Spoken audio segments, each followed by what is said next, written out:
All right, what I'd like to do here is give you a visual on distributive shock. So, as you just read, shock is a progressive life threatening condition, and the body's circulatory system is failing to supply the oxygen rich blood to the tissues and organs that need it. And distributive shock, or one of the types of shocks that were discussed. And so, here I just wanted to give a little bit of a visual. Sometimes through the words, some students in the past haven't understood it quite so well. So, as you probably can understand, is if the diameter of a blood vessel was too small, then of course we wouldn't be getting enough oxygen rich blood that we would need to, because the diameter in which it's flowing through is just too small. But sometimes people will think, well, if you just make it bigger, even if it's too big, then that's okay. It's not backing up, if you will.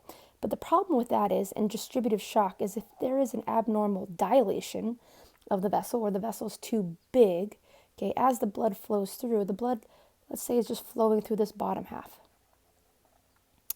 Well, if it's flowing through just the bottom half, it's making contact with only the bottom part of the vessel.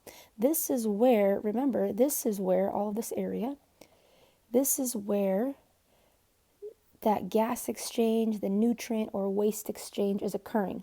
It's through this membrane. If the blood isn't in contact with the entire membrane, then we are basically losing the surface area up here and its ability to also have the exchange of waste, nutrients, oxygen, and carbon dioxide.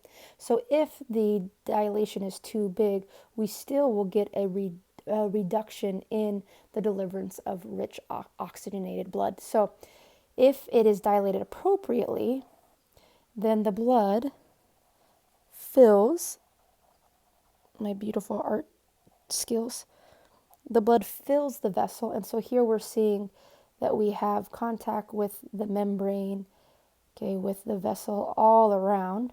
Oops, that was an arrow.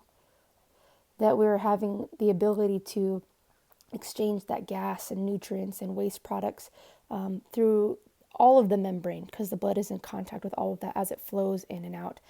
And again, rather than just being in the bottom because it's dilated too big.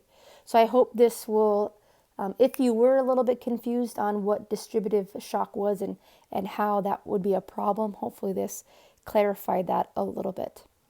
All right, keep working.